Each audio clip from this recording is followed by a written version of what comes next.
Four, three, two, one, and we're live with Brian McNally here out of Tampa Bay, Florida, with Melio.com, Meeleo.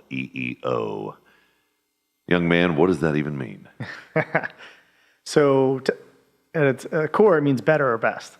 Oh. Yeah. So my business partner is an Italian guy, Jason Chiappetta, and we've kind of come up with names. And in our world, everything's XYZ staffing solutions, very just generic, right? You know, and we wanted something that would stand out, and we wanted to just kind of be a single name. So we were kind of messing around with this concept. And he goes, Melio, and kind of like let it roll off the tongue. But in Italian, it's like Meglio, and there's a silent, G in there, so it doesn't make any sense. So, really, we just did the phonetic English spelling of, the word that means better or best. Listen, when the first time I heard it, it reminded me of Oreo, and it stuck in my head because of that. I don't know why, but it was easy. It was inviting.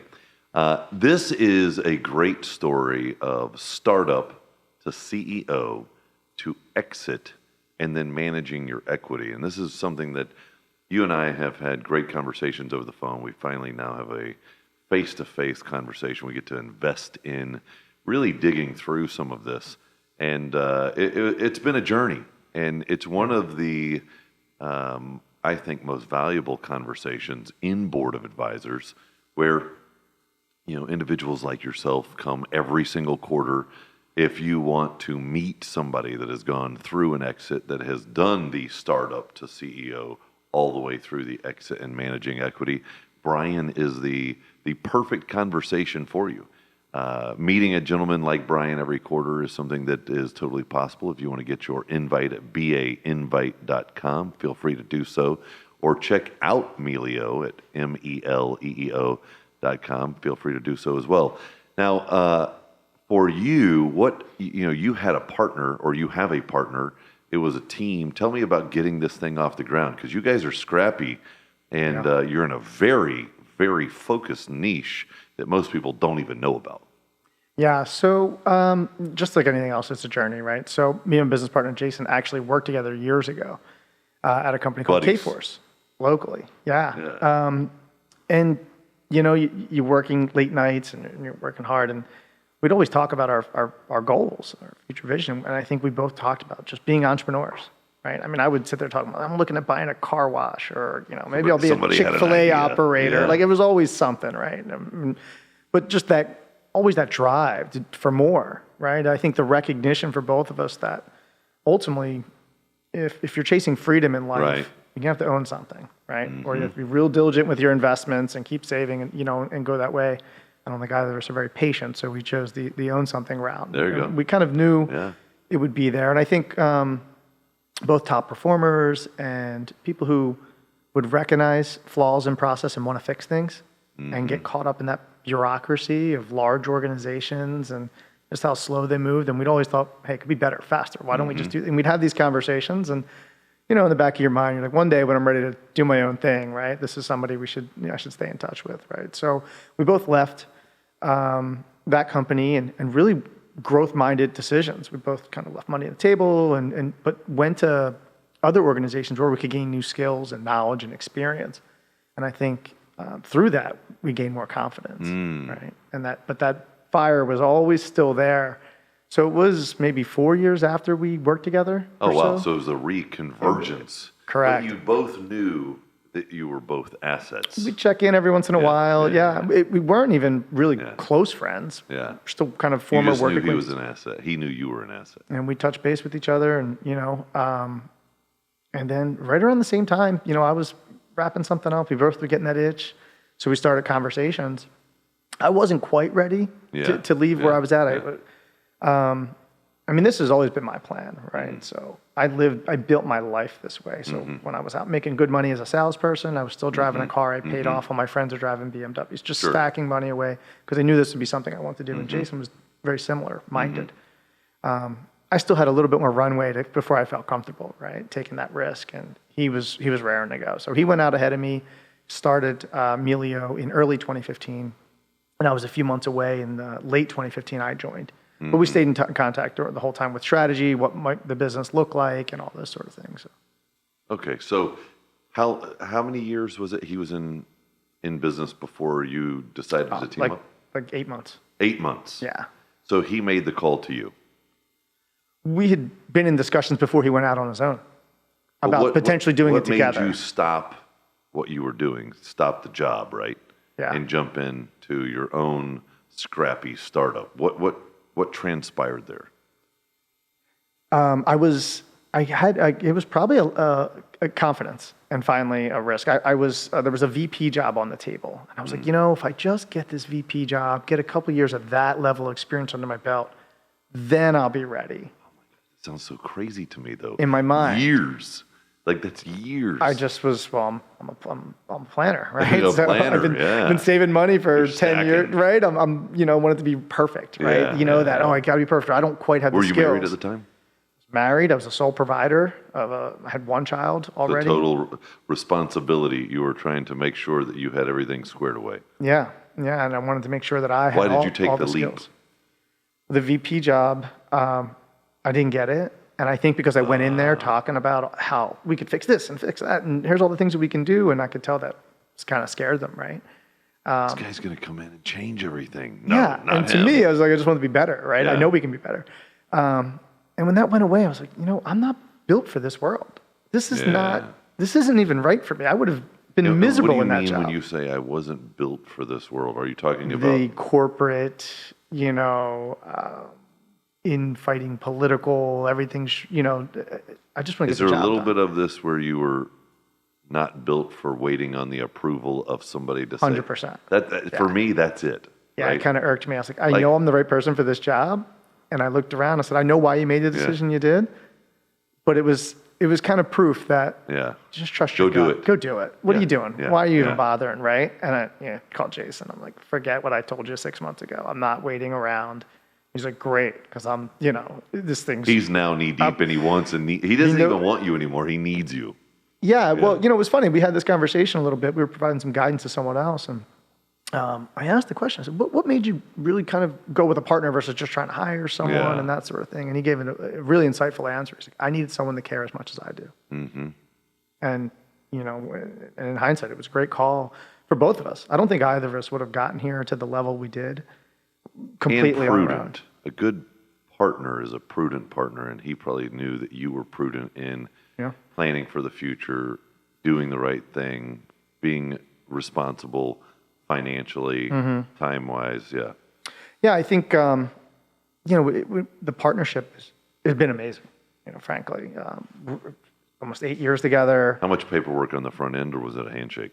No, we were smart about it. Operating agreement in place from day one. Yeah.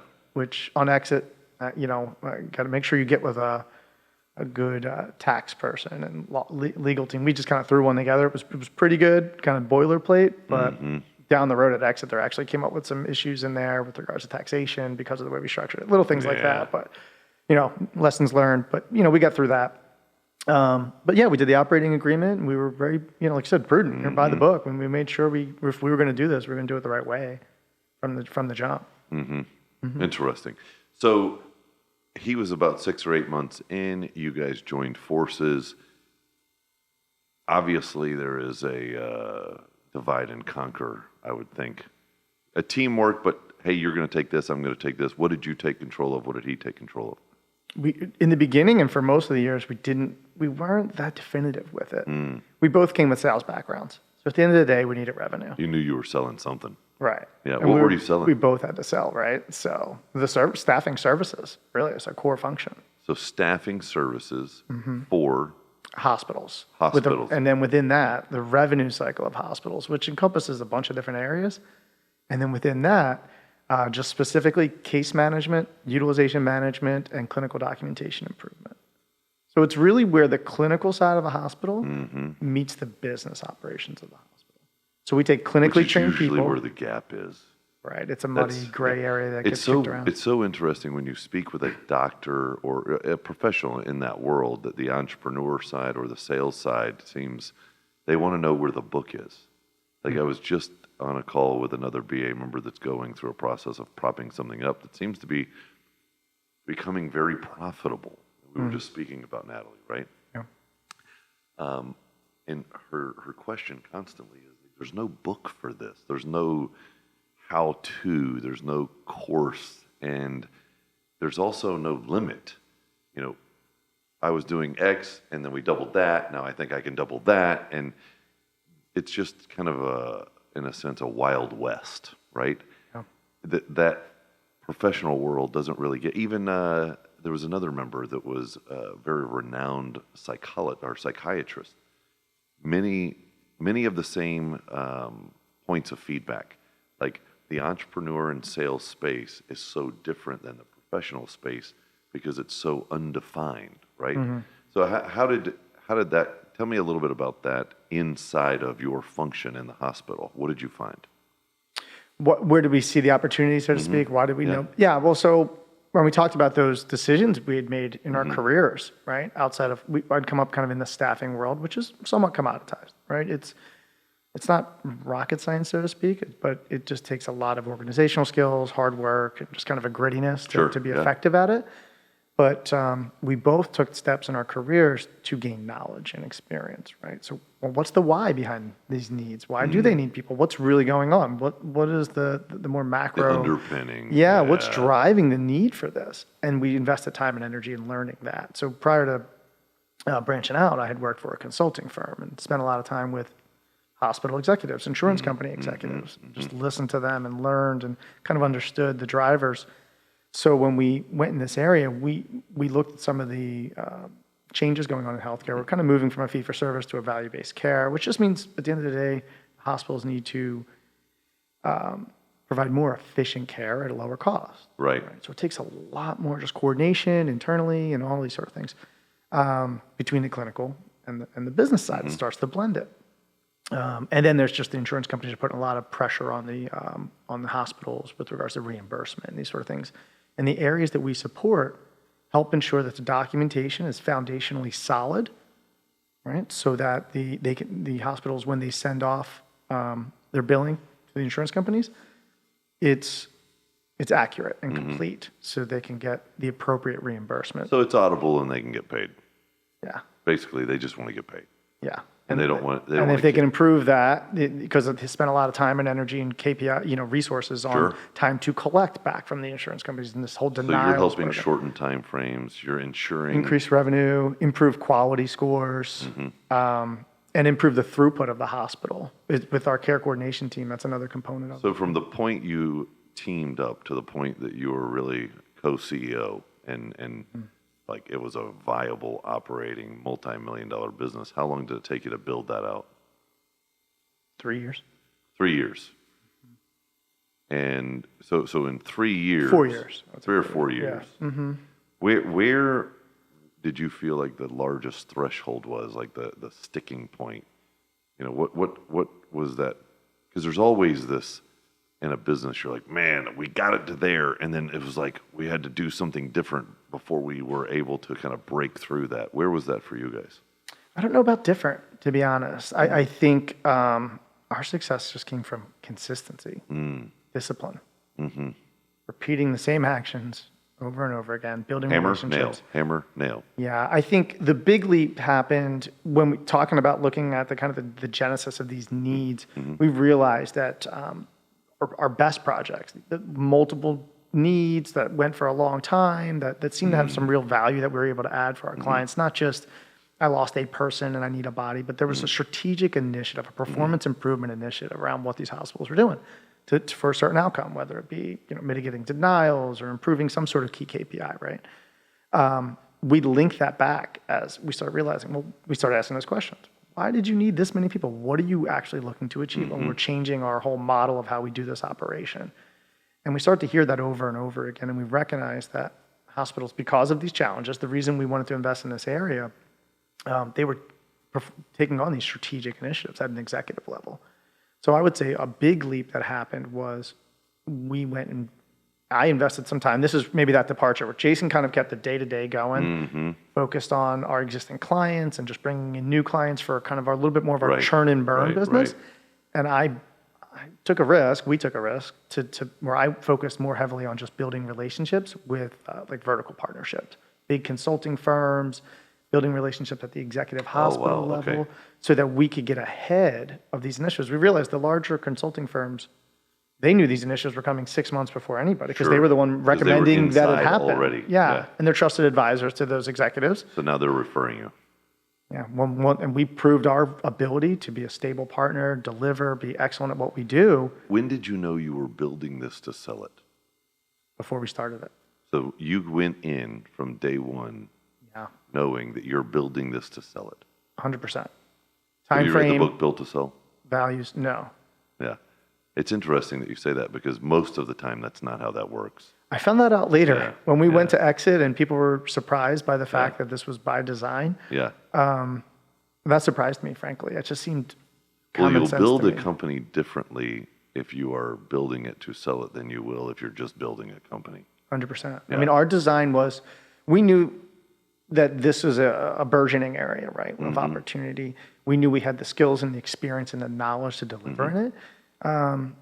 And we also knew that some of the larger organizations out there were so focused on other areas and that for them to pivot and start building this up would take them a long time. So our strategy was let's race out in front, be a leader in this space, and be a nice bolt-on for a much larger organization that wants to expand into this area. So from 0 to what year did you begin to say, okay, now we're ready for sale, we're going to market?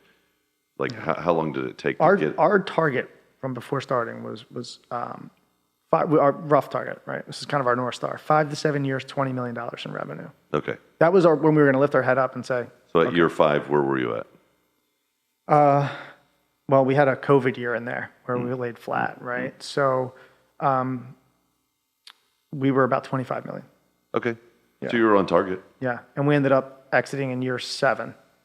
And how long since when you decided to go to market? Well, actually, We never went to market. you never went. They approached you. We found a strategic partner. So tell me about that then. Did you decide to go find a strategic partner? We did. So we took some time. We spent a lot of time in preparation, just talking to investment bankers, talking to just various folks who've been through it, right? I think there's a really important process, right? Yeah, that I think most people don't take action on. Go out there, talk to people. There's a lot of free information out there in the world. If you're willing to pick up the phone, do some networking, ask questions. Gather the data. Gather the data. You know, this conversation is reminding me of the sharpening the axe before you're chopping down the tree. Right. It sounds like before you started, you sharpened the axe. You know, as you encroached through the development of the business, you were always sharpening the axe, which really led you down a path of execution, right down to even the exit itself. Yeah. You sharpened the axe with gathering data, making the decision. Here's how we're going to do it. We're going to find a strategic. We're going to make ourselves valuable. We're not even going to go to market. I mean, this is a refreshing conversation to hear that somebody was strategic with their actions. They, Yeah. you know, tell me a little bit about how did you find your strategic? So this is interesting. So our world, it's a small world. Sure. Right? We're highly competitive. We know a lot of the people at our competitors, right? So Well, many times that's still the truth with everything. I mean, look at our organization. That would be true. I think it becomes true more often than not. Yeah. So walk me through that. So one of the guys at the place that Jason and I work together, his name is Barry Matthews, is the leader of the revenue cycle group at GHR Healthcare. Okay. And we've always stayed in touch with friends, right? Sure, So we sure. stay in touch. And he's over there. He's a competitor in some ways. He has complementary business lines as well. And so he had just gotten acquired by GHR. And so, and he was speaking, we were just out hanging out, dinner, and he talked so highly of the CEO, the organization, and, you know, that they left his culture intact. They let him run his business, which So was he hugely was a important to us. competitor. Yeah, but a friend. Competitor, but a friend. Directly the same space. Yeah. So when he was acquired, did you think, oh, that could be for us? I mean, was that a knee jerk? No, not directly, but it came up after. Yeah. You know, we'd known him and we'd connected and just started asking questions, you know, and he told us that it went really well and all these sort of things. And Jason and I had seen some other businesses get acquired in our space where it was messy and Yeah, didn't go well. yeah, The yeah. teams were miserable and the people leading those integrations were miserable. And it just ultimately no one recognized the real value of the acquisition, right? So we were cognizant of that, in our mind, we're not going anywhere. We want to see the business thrive. We want our team to be taken care of. Our culture internally is, I hear people say like, oh, your business isn't a family. But I mean, we've really kind of grown that way. We've got a culture of kind of flexibility with accountability is what we call it, right? So we really give a lot of autonomy to our team. We've made a lot of promises to our team that you run your desk the way you run it, and we're here to support you, move the roadblocks. We're going to put a lot of pressure on you, challenge you to be great, and do the right thing for our clients and our consultants. But, and we wanted that to be intact. We did not want the real our people. product still, though, is staffing. Yeah. Okay. And how layered? So, because when I see a staffing company, I see that as the product. That group of people aren't really on your team running the core business, right?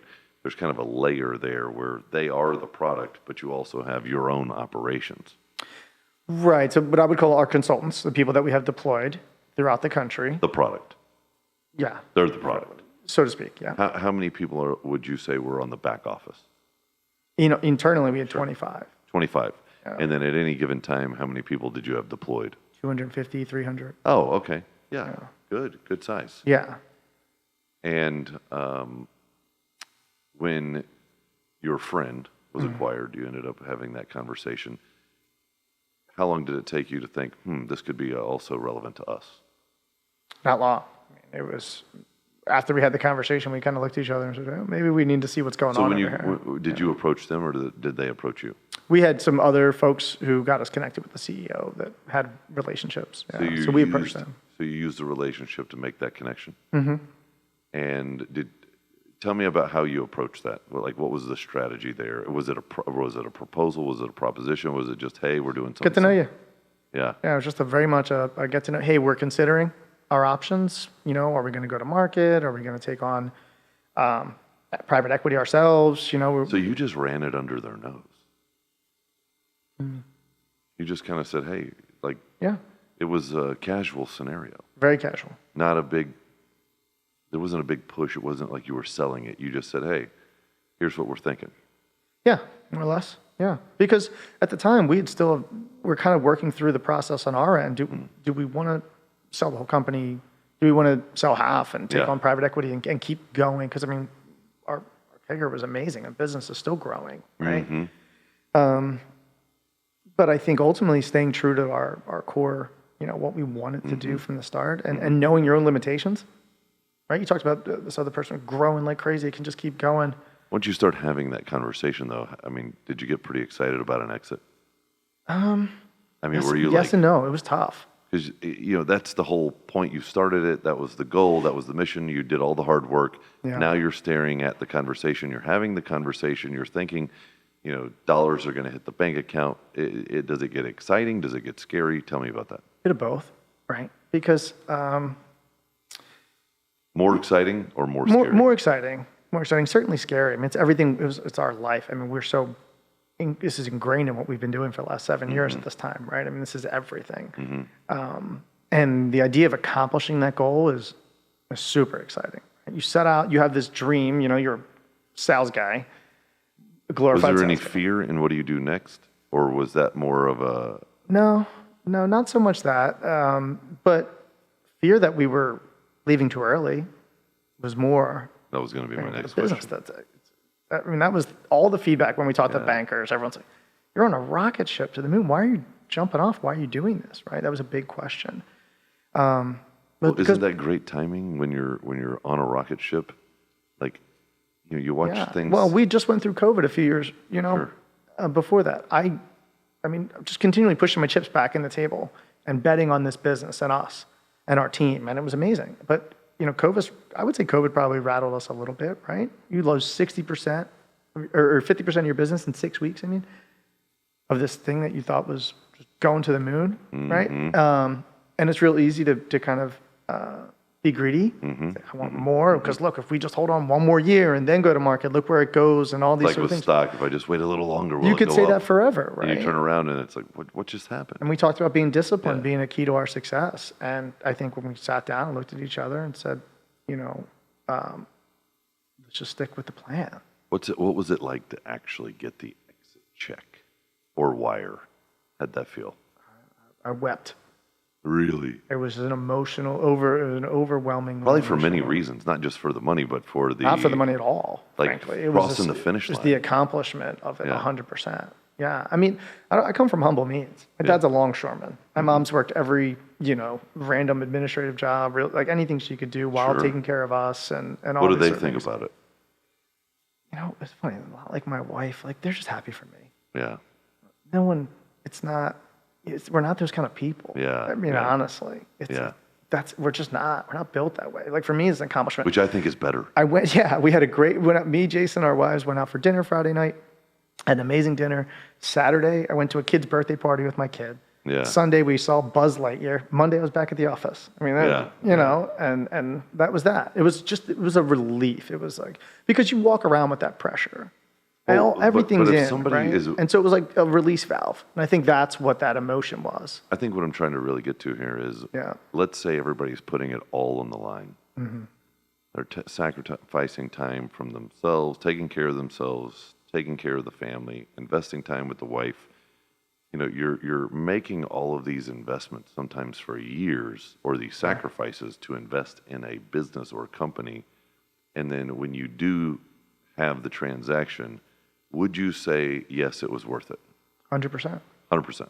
Because my goal was it was the freedom that financial independence provides, not things. I don't need things. So in my scope or optics, I think the reason that you can confidently say that is, I mean, at Board of Advisors, I deal with so many different members from so many different ventures.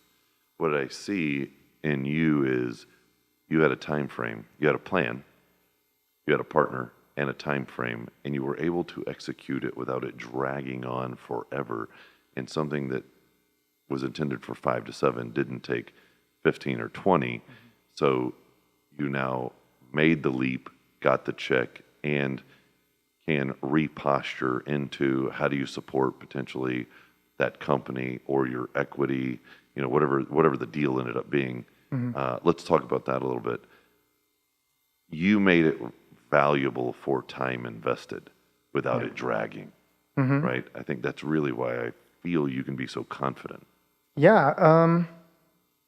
I talked to, when we were talking about this, when I was finding out that people start a business all the time and don't really have a plan for exiting and aren't really sure where they're going with it. Yeah, it blew my mind kind of, because it's like running a race. You wouldn't start a race and not know how long it is. Yeah. 'Cause how fast do you run? Right?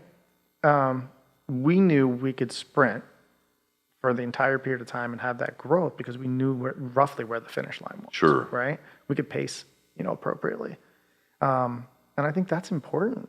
Otherwise, I think you're almost setting yourself up for burnout, right? You can't sprint the growth that we had for 15 years straight. Right. You So would you say that's and one never of your, knowing when the finish line is. one of the principles that you would pass on to others is know where the finish line, when you 100%. start, know where the finish line Have a is. good idea, yeah. For sure. You're going to have bumps along the way. We lost Well, a whole you- year to COVID, right? I mean, Sure. that threw off our initial plan, right? But, so, and I wouldn't be overly prescriptive about it. I think some people are, well, and I get goals and having strategy, but So, at the end of the day, you're going to get kicked in the teeth every day. You have to have a North Star that you're heading towards. yeah. And you're going to find, were some you days you're doing? going to have to cross a river and you're going to go 5 miles out of your way and you're going to have to come back. And you know what I mean? Like, and I think some people overthink it. Just start going in a direction, have a plan, and adapt and overcome along Is the way. the amount what you wanted? Yeah. Yeah. And then did you buy anything that you wouldn't have normally bought for yourself, or did you just keep trucking? Nothing really. Yeah. Oh, I finally got rid of my paid off 2011 Kia Optima and bought a pickup truck. There you go. Pretty standard pickup truck. Like I don't, I'm going to take my family on a big vacation next year, like all my family, my moms, the grandmoms. Where are you going? everybody. We're going to go to Costa Rica. There you for go. a while and take everyone down You there. should talk to Corey. Corey's down there right now. Yeah, that's what I heard. Yeah. Yeah. So, but honestly, we're not. I don't need more things, to be honest with you. How are you with your time? Do you have a lot of time, or is your time pretty well encroached on still with work? Still pretty well encroached on. It's a little more manageable now. Yeah. We've built some other layers, and with the integration happening, there's some other folks to lean into and everything. So So from that perspective, it's good. So post exit, did you keep equity? Yeah. And would you recommend that? Yeah. I mean, I think there's a huge opportunity for us to grow. Well, the as they business. say, taking 2 bites of the apple. Sometimes, Right. you get the exit, you build a moat around the family, then you have an opportunity to get another bite of the apple later when the larger entity either goes public or exits themselves or whatever that might be. So managing your equity, tell me about, because you kind of have like, you're in an interesting position. You've had an exit, but you're now managing the equity. How does that feel? What is that like? Why is it different? Not much different, right? So, like to your point, you can kind of put that aside and it's there and it's a safety net, which I think just from a personal day-to-day perspective, I can breathe a little easier. I think people said, like, you just look lighter. Because I was carrying all that around. That pressure is immense for all those years. But now, I still Do you think differently a little bit. when you're managing your team, when you're making decisions, when you're innovating? Is it A because little bit, because that level of, there's a little more freedom. I've been more empathetic, to be honest with you. Because it wasn't so much like the risk is so immense. do you and that feel like pressure, it's less about you and more about really building the brand? Yeah, and the people, and investing in the people, and, and making sure that their careers are developing and they're gaining skills. I've been able to kind of focus more on, I want to get this person to the next level because I think they're awesome and I think they're going to be amazing. So how do I just share more with them and knowledge? Because for the last couple of years, you're going through an exit, you're trying to get the. So you're really building the people up at this point. Absolutely. Does that feel more fulfilling? So much more fulfilling. Yeah. It's amazing. And we really did a good bit along the way. But you had to. Yeah. Right now it's because I really want to. Yeah. I was going to say. I enjoy it. Yeah. I really do. I love supporting people. I love watching people grow and succeed and achieve their goals. And it's fun. here's an interesting ratio and contrast: the amount of hours you worked before the exit, and now the amount of hours you work after the exit. Did it change? Not too much. Yeah. Shave off a few hours here that were mainly because of the exit and all the extra. You got legal and all. It's like having a second full-time job, right? But I'm kind of back to where where I was before. But it's more the activities that I'm doing. The activities are more strategic in nature, right? So if you could give anyone advice on starting a company and working it through to exit, what would be your best advice? The best thing I would say is or your best don't do. Well, we talked about designing it with the end in mind. Sure. Because I think if you know where you're going, you can build it accordingly. I mean, there's the decisions we made along the way. Do we invest in a team member to do this, or do we invest in this technology? Do we need this? Do we hire this, or do we outsource it? Right? We outsource so much along the way because we don't need it. Stay lean and mean. This is what's core to our business. This is how we grow because this helps us achieve that goal. Right? Keeps you safe. Yeah, and so when you know where you're going, you can make smart decisions all along the way. And so for us, it was growth. Right? So when in doubt, we had to make a call. No, just this supports the growth goal. So let's do that. That's extemporaneous ultimately, and we can outsource that because when we get folded in somewhere, they'll have that, right? So big IT investments, marketing, things like that. We did all that kind of nitty-gritty, resource outsource, things like that. And now that we have all that, we've got amazing teams that we partner with who are really helping us go to that next level, which I'm excited about. So you reach this exit, you now are really pouring back into the people. The brand feels good. You feel good about the brand. The brand probably feels even better about you. What are you doing with some of your personal time? I mean, I've heard you turned into a little bit of a ninja. Working on it. Mainly, I just try not to get choked out every day, but really investing a lot of time in jiu-jitsu and mixed martial arts. So And why did you choose that? Is it, it's you're like up at 5 like every day, right? 4. 4 every day. Yeah. Damn, you got an hour and a half on me. Yeah. Why do you get up at 4? Let's start there. Well, because, people always say, oh, you don't have time to do everything. I kind of say bullshit. When do you go to bed? 9:30, 10. Okay. So I get 6 hours a night. Yeah, I get 6 solid hours. I think the key is just doing it at the same time. Where I get messed up is if I stay up to 11 and if I stayed up to 11 and got up at 5, one random night during the week, I'd be wrecked. It would throw me off. It's about being disciplined and having that schedule. Yeah. That's really what allows me to do it. And the reason I started doing that was because I wanted to take on this activity. I still want to be an excellent father and husband, and I didn't want my my leadership, my work to suffer. So when do you cut work? I stop. It depends on the day. There's some days on there till 6:30, 5:30. But I start 2 days a week. I start at 6:30 a.m. I'm at my desk. That's my plan. So that's why I get up at 4. I can get a workout in. Or do you work at the office? I work at home and I go in the office sometimes. So we've got an office here in Channelside. The GHR team has an office there. We just moved our team into it. We just blew it out, did a big expansion. We just opened last week, actually. It's awesome. Right in Water Street. And why did you choose jiu-jitsu this late in life? What are you, 38? I'm 41. 41. Yeah. So I started when I was how I did 39. that? Yeah, I like that. Let's go keep that. It made you younger. Yeah. So I did weight training and just basic working out and stuff, right?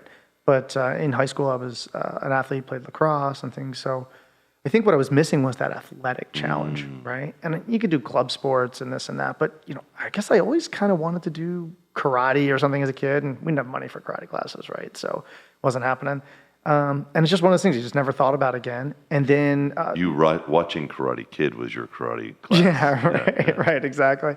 We'll get you the pajamas. And I've always been. The movie. I'm always a scrappy guy, right? Yeah. I come from Northeast Philly. Like it's an area where you don't take shit, right? Yeah. Even if you're small, you got to stand up for yourself. Sure. That's it. Like my dad would be the type of guy. If I came home with a black eye, he'd be like, at least does he know he was in a fight? And I'd be like, yeah. Part of the culture. Yeah, it's a cultural thing, right? So kind of scrappy, kind of feel good about that. But then, you realize like, well, what do I really know? Am I really as tough as I think I am in my head? No. And during that time in 2020 with COVID, right? Things were really bad. I'd kind of gotten off my game from working out. I was kind of depressed, right? And I read David Goggins' Can't Hurt Me.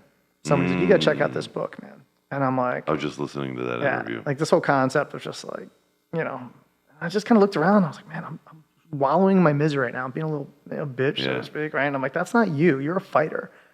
And I'm like, all right, well, if that's the mentality I'm going to have, like I want to just really try something hard. Yeah. Right? I'm going to try something really hard. And I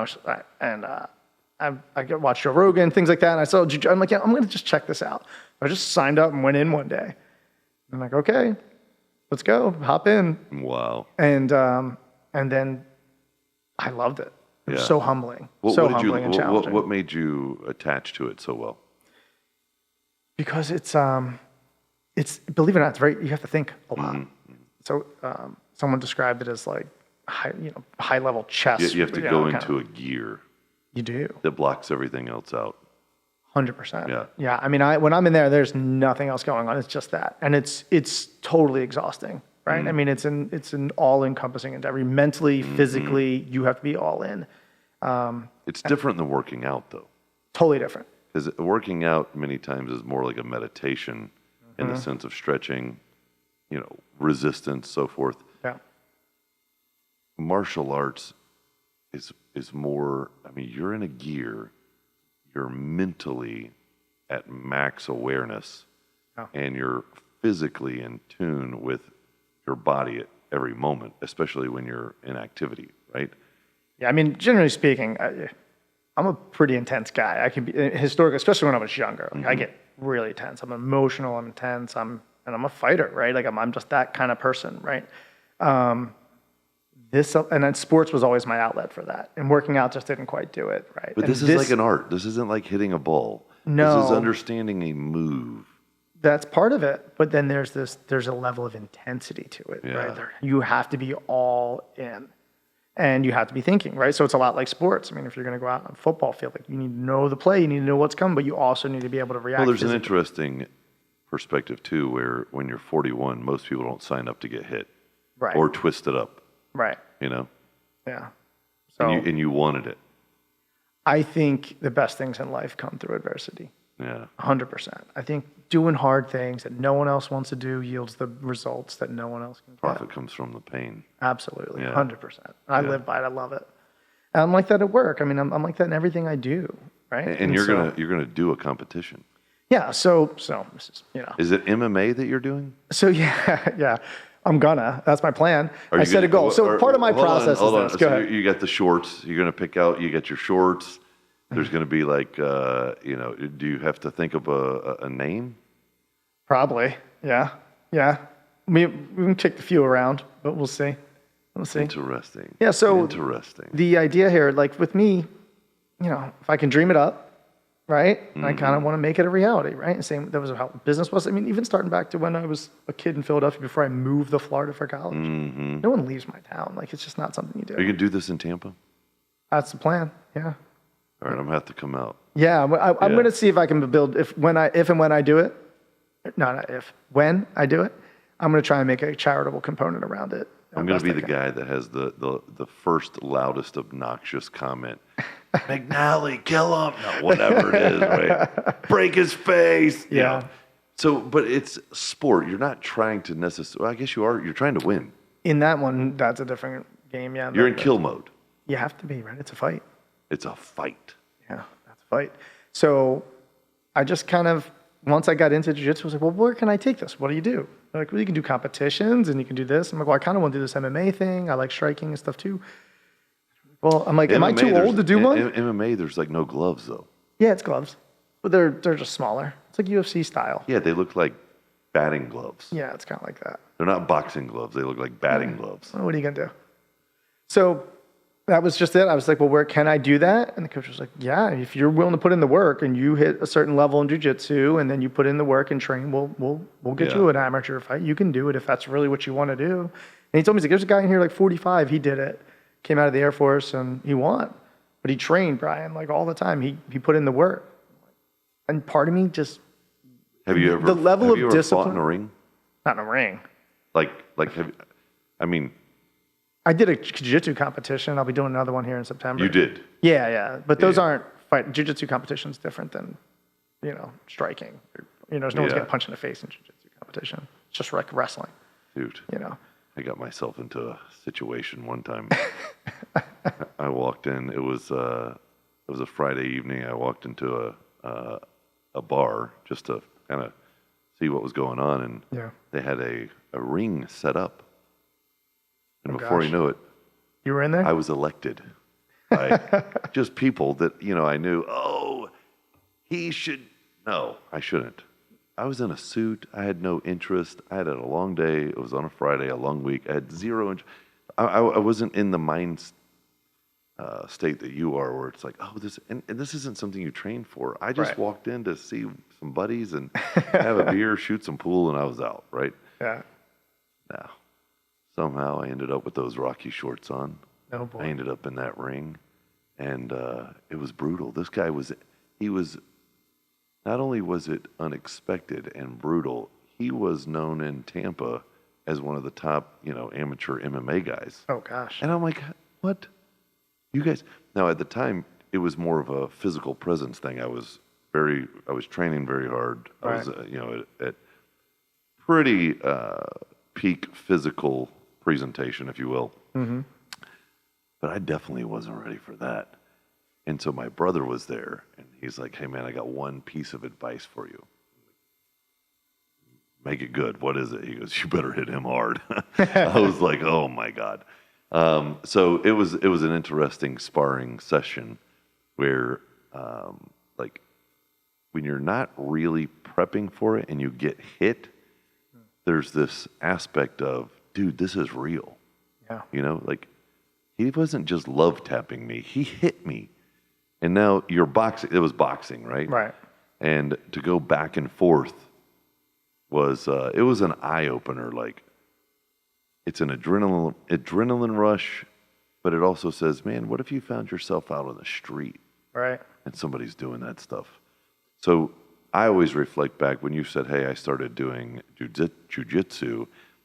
I think everybody should practice something so that they're not caught off guard. They are ready. They are skilled. They have a reference point of what to do if they were to get into a situation that they obviously were caught off guard. I think, certainly from that perspective, right? People need to learn how to defend themselves and all these sort of things. And I think it was a big part of it for me. I really capable of defending myself, my family, if I needed to? So that's part of it.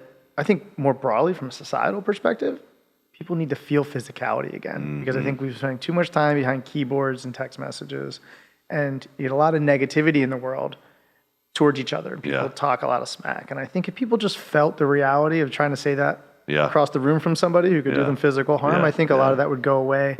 And I think just even being in jiu-jitsu for a day or something and having someone just grab you, just grab you with some real authority, will make you realize that, maybe I should back down on the keyboard tough guy stuff. It inspires you to get your shit together, but it also inspires you to be more humble and aware and respectful of others. Most respectful, nicest people are in that gym. And I'm talking, there's doctors, there's students, there's, military, cops, you name it, teachers, IT guys, everyone's in there. And you wouldn't know because, it's not like you wear a badge to say, I'm Dr. Lou today. You know what I mean? Over time, you're like, no way, you're a nurse. Nice to meet or whatever. You end up having a conversation, right? They're CEOs, you don't know. It's hard to It's the most respectful group of people. Yeah. So humble, so disciplined. And I think it's because of, there's a real groundedness that comes from it, And I think people could use that in their life, Spend too much time in front of the TV. People forget and their imagination gets away with them. On what they think they can do where they really can't. Yeah. And I learned that too. I went in there right away. I'm like, I'm in great shape. I can physically. And there was guys who looked like they were completely out of shape and they moved like a turtle. They just slowly grabbed you and pull you in and wrap you like a boa constrictor. And the next thing you know, you can't breathe. Tying you in a bow. Yep. And you're like, what just happened? This old guy, out of shape old guy, just barely moved and twisted me into a pretzel. That's funny. And that was really humbling. And the thing with the MMA fight, I'll say this though, I think some of the underlying reason for me is to go through that and to train to do a fair fight is such an act of discipline, from diet to exercise. I mean, this is a multi-year commitment that I'm going to make to be in the shape and to learn the skill and to diet to be able to do this. And I think I want to just challenge myself to see if I can maintain that level of discipline enough to be successful at it. So if you could put a bow on this conversation. We just talked about you being wrapped up in a bow from the guy moving so slow and methodically, right? Right. What type of advice would you leave the listeners with when it comes to making a plan, going, shooting for that finish line, whether it's business, whether it's, martial arts, whether it's setting goals, family, you seem to be pretty strategic in deciding what you want to do, plotting the path, and getting it done, right? What would you leave people with as a resource, a nugget, something that you would say, don't forget, or here's what you can do, here's what you can live by? First, I would say don't overcomplicate it, in a way, right? I think people spend time thinking about all the reasons it could go wrong. So in my mind, all I do, it's kind of like a big equation. Right? I come up with an idea, something I want, whether it's be about a father or jiu-jitsu or work, his goal to build a business, whatever it is. Okay, in my mind, that's something I want to do. I want to accomplish it. I start immediately. I don't look for the reasons why it won't work. I think of the reasons it will work. Right. So one, just a positive attitude in a way, like, okay, this can happen, right? And then. It's kind of the dreaming part, right? And then I'm going to take some time to learn, and I'm going to find these resources. And there's so much free stuff out there: books, YouTube, podcasts. Join a mastermind, network with people. Right? There's so much information out there, but take action. These people read books or they watch YouTube videos. When I was talking about those days when I was talking about growing businesses, I wasn't joking. I had the idea to do a car wash. You know what I did? I walked in the car washes and I asked for the owner. And then I called the owner, and I believe it or not, they were so welcome. I'll get on the phone. I'll talk to you about it. Yeah. I wanted to be a Chick-fil-A operator. I thought that was something I could do. I walked into the Brandon Mall Chick-fil-A, got the kid at the desk and said, hey, I need to find the owner. I want to talk to him. It was the next weekend. I was having free Chick-fil-A breakfast and talking about what that looked like.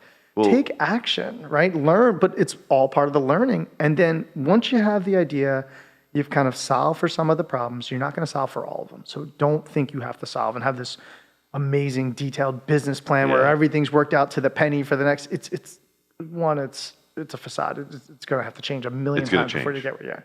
Just have a plan, have a North Star that you want to chase, and follow it. But then the last part is execute.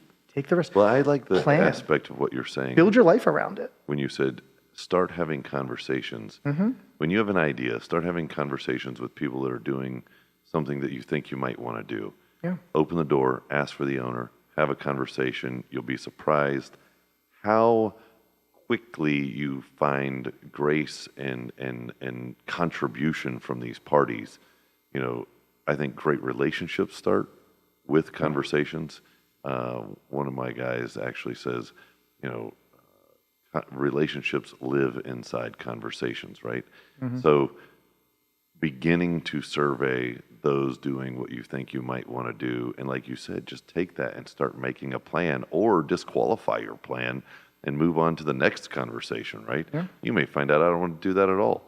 I think I would say one other thing that's important for me that I do, like I'm talking about this MMA fight. Right? I mean, it's not in stone. I don't have a date. I just know that I said I was going to do it. So now I've told the whole world I'm going to do it. So now I have the most massive accountability group of people who go, hey, what's going on with that? Are you going to do that? Yeah. Right. So with that, same with when I said I was going to, I've told people for years I was going to start a business, You've become a sayer. Yeah. I just say it. I'm going to do it. You say it and you do it. Yeah. Well, for and me, I don't sometimes like you have letting to say it people a few down. times. I say it all the time. Yeah. Got a reminder. So what are you saying now that you're not doing? Oh, well, right now, The fight? there's that. I'm hyper focused on my family. And I want to grow, I want to integrate and grow the business. And then I want to really focus on being like the best at ever. And, and some of that's just admitting What ages faults. are the kids? It's 10 and 6. 10 and 6. Yeah. Beautiful. And through the whole thing with the business, I was there, always there, right? I never missed anything. I was always I prided myself on it. I was like, oh, I'm a great dad, But I realized that my mind, they weren't, it'd be like someone would talk to me and I'm kind of half paying attention, right? And I've kind of recommitted to really repairing those relationships on a level that they're probably being there mentally, not just meant physically. fully being present, right? I like that. And just trying to have that best relationship. So I took action, right? I'm reading books. I went to a family therapist, sat down. I was like, hey, these are skills I don't have. Help me with this. And it's been hugely helpful. And my relationship with my kids have already, but you have to, you have to leave the ego. Just like in business, I left my ego at the door with my team. I'm super vulnerable with them. If you're not willing to admit where your faults are at, you can't fix them, right? And with anything, right? With jujitsu is a good example, right? I go in there, I'm getting my butt kicked for a year and a half, right? But I'm willing to admit I don't know. I just want to learn. Yeah. And once you learn, now you can take action, you can fix it and grow, and you have to continue to grow and challenge yourselves. I think a lot of the listeners today have probably fallen in love with a lot of the things that you said, from the aspect of, start a business with a plan, move through it with a real goal. It's even cool to have a partner. You've walked through the startup, you've walked through the exit, you've become that CEO, walked through the exit, you're managing your equity, you're managing your life, you took on martial arts, and you're really honing yourself in with your family. Ladies and gentlemen, if you want to meet individuals like Brian, and Brian specifically, get your invite at BA Invite. It's actually bainvite.com. We have meetings every quarter, face-to-face engagements with the top founders, individuals that have done exactly what you're trying to do, and they're willing to really contribute to you. They want to see you grow. Brian cares not only about his family, his people, but he cares about you and helping you on that path of growth. Again, Melio, it's MELEEO.com as well. And, I for you, watching you, like when we go to the meetings, you're up 4 or 5 o'clock in the morning. You're out hours before the meeting is even starting. That tenacity and that attack on life is something that I think inspiring across the membership, and just inspiring across the people that you touch. It's I think I have a way to valuable describe that to asset. you. When you say what looking forward, right? Yeah. And I was thinking a lot about this recently. I'm like, what am I trying to do, right? And I would say pursuing my potential. I think I don't want to look back at the end of my life and say, there's more there. You could have left. You left something on the table. Sure. And and in all aspects of my life, whether that's business, whether that's my health, like I said, my wife and my children, my friends, my family. Like, I want to pursue how great can I be at everything? Sure. Why not? Why would I not, operate at my peak performance and reach my true potential? And I don't think you ever really can, but I want to feel like at least that I left everything on the field, You explored it. You tried. You put it. You left it all on the mat. 100%. I feel better when I do. When I have a day where I've left everything out there and I felt like I've really had a great day, I feel better. When I know I didn't work my hardest, I'm not comfortable. Great conversation, buddy. Thanks, Mike. Absolutely. I'm glad you came out. Yeah, I enjoyed Let's do this again. You got it. All right. Good deal.